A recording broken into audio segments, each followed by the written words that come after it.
Players are so tricky that way because in one regard, they love their comfort zone. And in another regard, they hate for you to tell them what their limits are, And so figuring out how to help a player expand and refocus and try and be creative and fail, I feel like that's really the journey. If you're going to fail and I'm going to stick by you. Hi there, and welcome to Bamboo Podcast. This is a really, really special episode because we have as a special guest Jamion Christian, the head coach of Pallacanestro Trieste, who won the championship of Lega 2 in Italy.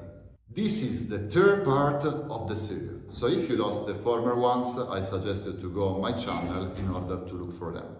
For the rest of you, I suggest you to sit comfortable and just enjoy the full episode. Let's go!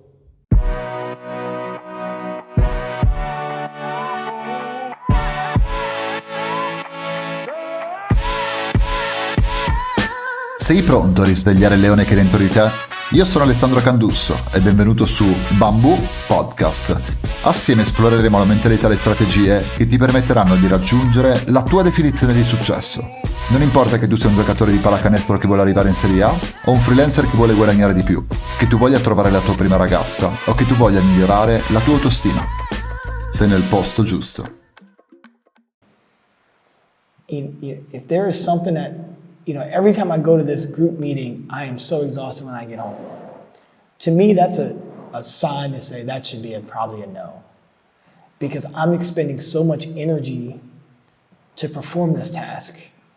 And it's just so, you know what I mean? So it's because it's taking out energy. Yes, it's taking so much energy away from me. And look, there are people like that when you interact with them, they take so much energy away from you.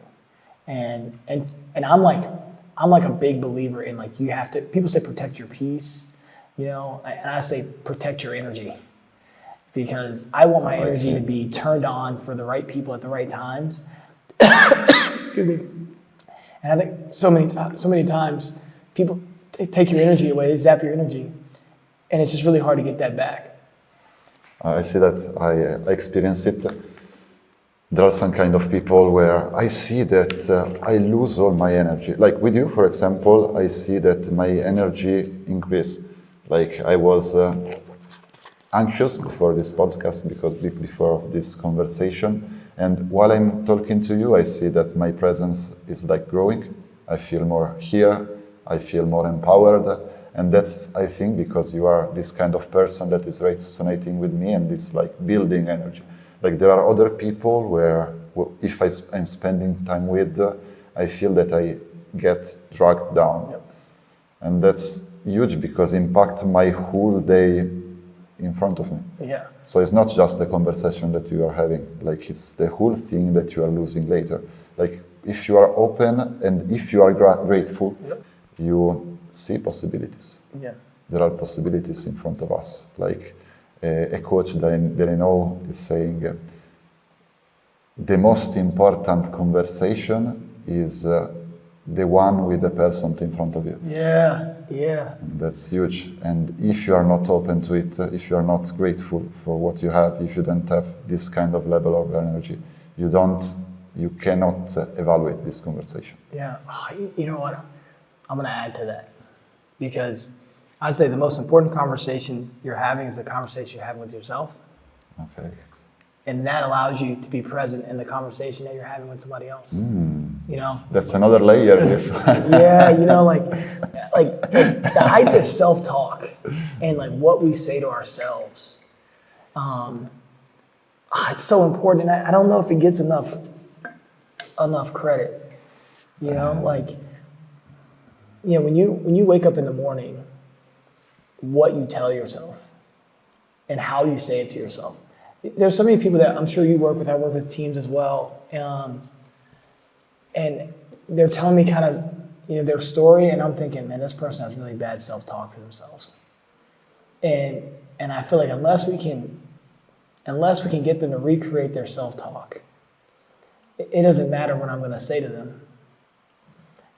A coach can give you confidence and a coach can take confidence away. but you can also give yourself confidence, and you can also take your confidence away.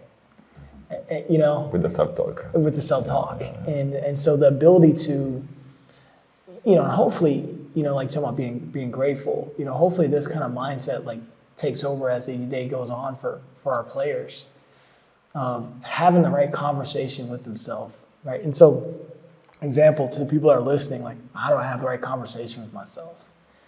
You know, yesterday I was driving, I got pulled over, my license plate just fell off. I don't know where it fell off, right? So I get pulled over because I don't have a license plate. Right? Here in Italy or? Here in Italy, Okay. right? So it just falls off. I was like, oh man, all right, didn't know. Meet the police officer, he's great, says you got to get it changed, obviously. He should have pulled me over, I didn't have a license plate. You know, then I go to get on the ramp, and the ramp's closed, and I have to drive through the city, and I haven't driven through the city very much, you know, so, oh man, like, you know, then I get here, and like, you know, someone's in a bad mood here, right? And so you just interact with these different things. I think it's really easy in your self-talk to connect all the dots together and to make it like, I'm having a bad day, because I'm connecting these bad notes and saying, well, all these things are happening to me today. When in actuality, the getting pulled over had nothing to do with the person being in a bad mood here. The person being in a bad mood had nothing to do with the highway being closed. We are connecting those dots, you know? And so I would say to myself is, these things are not connected. None of these things are connected, you know? And so just being able to give yourself a little bit of self-talk, or you make a decision. Make a decision in the game. Sub somebody in, it doesn't go the way you want to. Having enough grace for yourself to say, yeah, it was a bad decision. You know, it'll be okay if I do this and this. And not saying, oh, you're so dumb for making this decision. How could you do that? You know, people just dive into themselves. You know, you ever have like a friend and they're talking about a decision that they made, a bad decision, and they start to say to you, I can't believe I was so dumb. I can't believe I keep doing this. They keep going this. And I would say, don't talk about my friend that way. Like you know, you're my friend. I never want you to talk about yourself that way. I don't want you to talk about other people that way. And sometimes we'll talk to ourselves in a way that's so much tougher than we would ever say to somebody else. And, you know, I just try to help people be aware of that. Because, I think the conversation you're having with yourself is more important than the conversation you're having with anybody else. And I think this journey of getting to know who you are can really allow you just to live a better life. So actually, you made me think about something that what I use like to change my self-talk, because sometimes I make some mistakes and I start what you're saying, like you're stupid, you're dumb, you don't have to do this, you always do this mistake. And what is helping me in this moment, in this period of time, a simple phrase that I'm using is like, here we go, Alessandro, being human again. Yeah. Because like making a mistake is just human. I will make 20 mistakes per day, 30, 40, I don't know. Like it's normal, and I will do it till the day I die. So if I don't change this kind of talk, self-talk, I will just continue for all my life just to beat myself up. And then I would add that when you can take your step away from it, then you can say, I'm making the same mistake consistently. Why am I making that mistake? You know? And it's like, that's where like, you know, you talk about getting to the under layer, that's where it's like, oh man, like, why do I keep making that mistake? You know, I would make a lot of mistakes because I would, like, people believe I'm not very emotional, and I mean, I am emotional, but I don't usually make decisions based off emotion. But I would make bad decisions because of emotion. You know, because I want this player to be in this moment. Because I know how important this moment is for them. But the moment might not be meant for them. So I may sub them in before the moment is right. Just because I care for them. You know? And so that decision would go bad on the floor or whatever would happen. Because I was emotional for the player. Not making the overall team making the decision for the team. Does that make sense? Yes. And so, you know, I had to evaluate, like, why do I keep making this mistake? And I think when you can get to that layer a little bit deeper, man, you really find some good stuff there, you know, and you find some systems in place to keep that from happening, and you recognize that there are mechanisms that you're doing to make that decision over and over again, and then you can stop it earlier. Yeah, it's like going deeper into the dynamic that you're experiencing in order to understand it, to accept it, and to change it. Ooh, exactly. And usually when you get to, when you get to acceptance, it's usually coming from a good place. It's two places. It's coming from fear, or it's coming from a good place. You know, like, I'm afraid something's going to happen, so I don't want to repeat this. So you just kind of keep falling into that trap. Or you really want to help somebody, or you really want to do something, and it just puts you in these positions where, usually in life we kind of operate sort of here, but it puts you on these extreme decisions. And so I think that figuring out the why on those is really a game changer. And I'm trying to be better at identifying the why in good decisions and bad decisions. Even acceptance is a huge topic, actually. I think that we can speak about it for like hours. I would like to ask you one thing more personal. Yeah. That is, which is your vision of yourself in the future? Like, you can give like whatever time span that you want. It could be next season, it could be like in 10 years, it could be like in 20. I know that, and I see that you are already creating a lot, like with the family. I'm not talking only about basketball. Family, basketball, you're traveling because you're in Italy now. Yeah. Like, what's your vision in the future? That's a really good question, and a tough question. It is, actually. For me, because I try to stay so present, you know. I'll actually start with the family, because I think I have I have 3 boys. My son Jacoy's birthday is actually today. You know, you want your boys to be caring, understanding, tough enough, and have the ability to figure things out. And you want them to, I think when you talk your family, you want them to have a good relationship with love. I don't want to dive into all that, because I think the relationship that you teach your children about love is super important. It's love of like yourself, love of themselves, love of others, what love looks like, what love doesn't look like. I want to try to do a good job as a father with those things. And I think that's always a challenge, because they're all so different, and I want them to know that, like, being loved isn't about accepting all things. If someone truly loves you, they love you for the good and the bad. And so having the ability to recognize that, and to recognize that sometimes the things that you want are not the things that someone else wants, and that's also okay. So my vision for them is to be people that feel confident in who they are.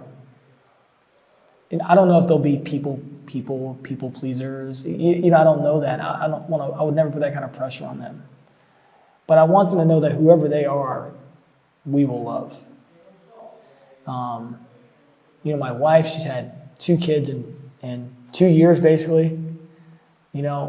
I want her, and I want to help her on this process to rediscover who we are as a couple, and rediscover who she is as a mother, as that's consistently growing. Those things are all working together.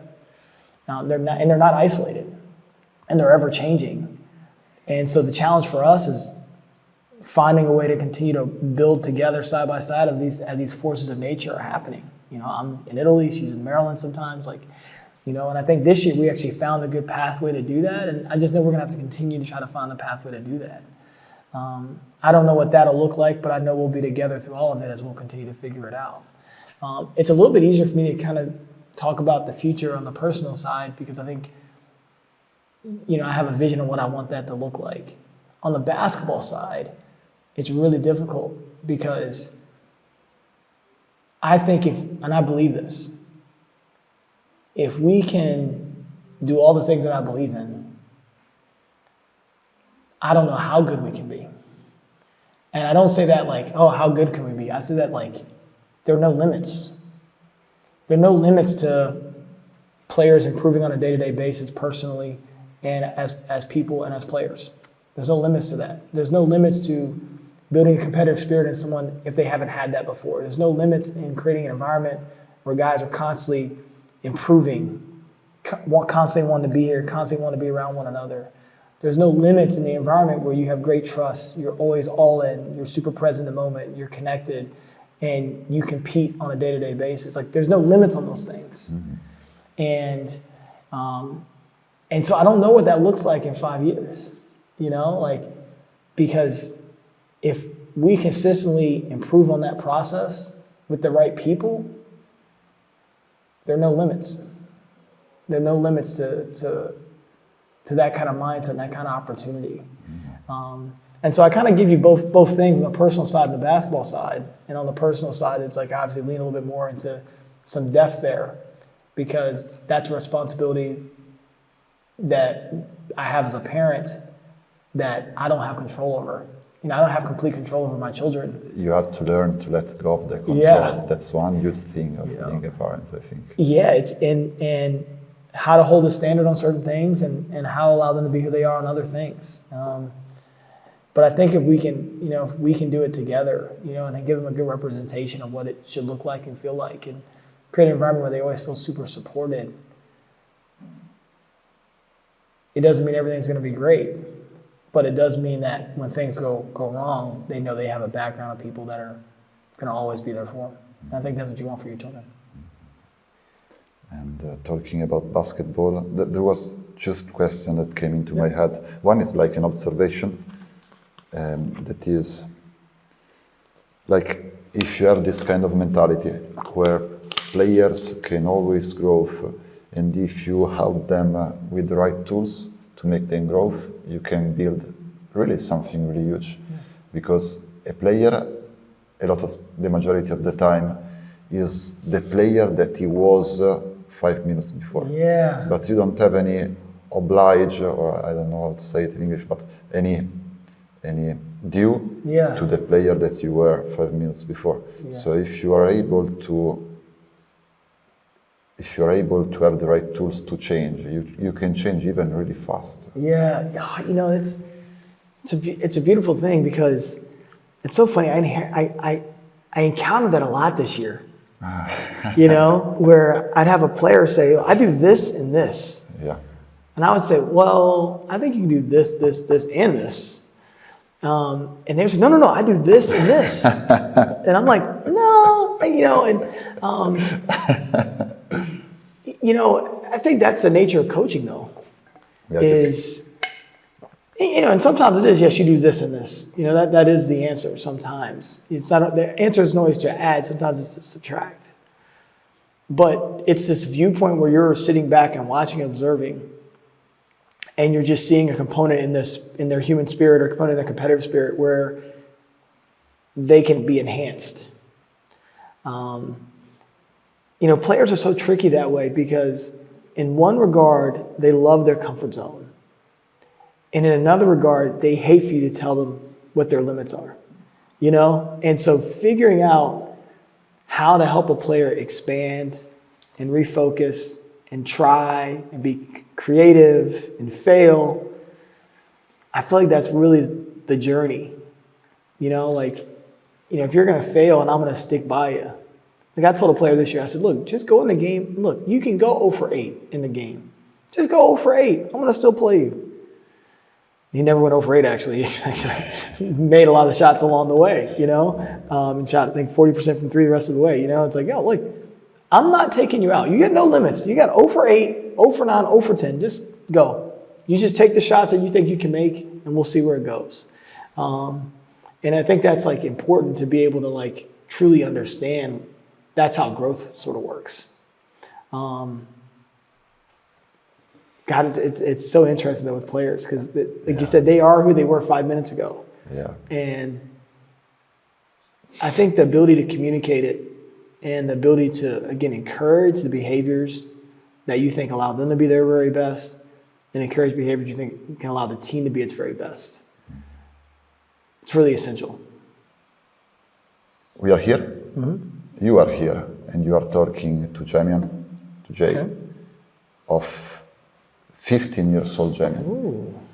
What's the advice that you would give to him? You know, we used to do this activity with our teams. I Really? thought about doing it this year with them. I didn't do it. I just had my college teams write a letter to their younger self. And the amount of gratitude that they would show to each other, that they would show to themselves, was amazing. If there's one activity you do, write a letter to your younger self. It really puts you in a reflective place where you can acknowledge the strengths, the weaknesses, but most importantly, the growth and the gratitude. If I wrote a letter to my younger self, dear Jamion, you're never going to believe where you stand today. You face so much adversity that no one will ever know.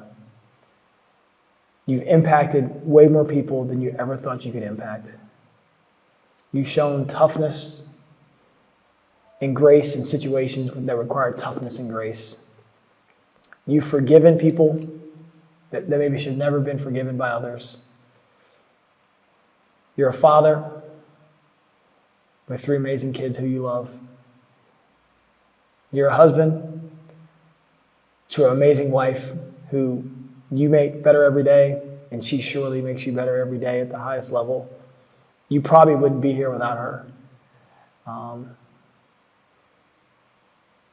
If you can continue to learn the lessons that you need to learn, who knows where life will lead you, but you will certainly find yourself and you'll find happiness at the end. Something like that off the top of my head. Thank you. Thank you, actually, it was deep. I'm letting it sink a bit. Yeah. Last question. You have a podcast. Yeah. I used to have a podcast. You used to have a podcast, The Last Call. So we are here in the bar. The bartender is ringing the bell. Yeah. And so you can choose to have 2 people in the bar closing. One is a retired person that can stay there with you, and the other is an active person in this moment. Who are those 2 people? My own question. Yeah, it is. Man. And we said no. We always said no family. No family. No family. No family. No family.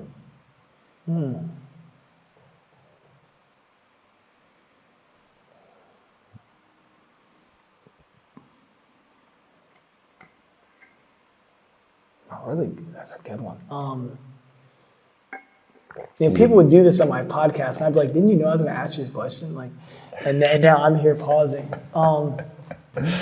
That's a good question that you created. So Yeah. I always,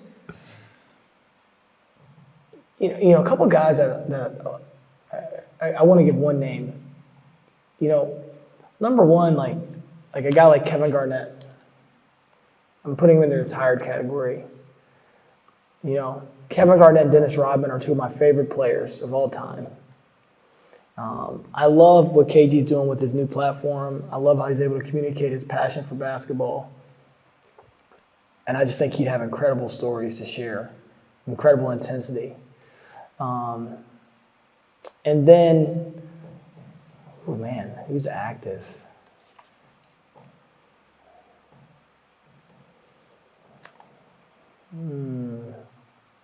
I would say, I really want to say President Obama. I don't know if he's active or not active, because I think I would learn so much in the conversation with him. He's a leader. He's a leader. And the way that he views the world.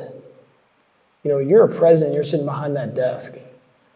The amount of information that I can imagine you're getting about the world, most of it probably isn't positive. But to then stand out at that podium and inspire people through really tough times, and to communicate the good and the bad with the grace that he was able to do. You really feel inspired by that. So maybe I'll say he's retired, and I'll say KG's got his own TV show now, so he's not retired. But I think a conversation with those two men would really be enjoyable, would be really insightful. I think the respect that KG would have for Obama, the respect that Obama would have for Kevin Garnett, my ability just to sit back and ask really difficult questions And listen. and listen. And lead. Lead my own way by sitting back would be amazing, you know. And so I would say those two guys. Okay. Thanks for taking the time, man. I appreciate you all year. You come through, man, and you get a chance to get a perspective on our team. You know, you always got me as a friend. So whatever you need from me, you let me know. Thank you very much, Jamion. Thanks, brother. Thank you. Ragazzi, questa incredibile intervista con Jamion Christian si conclude qui. È stato un piacere averti come ascoltatore per questi 3 episodi. Se ti sono piaciuti e vuoi ascoltarne di nuovi, ricordati di lasciare un like qui sotto e di iscriverti al mio canale. Alla prossima!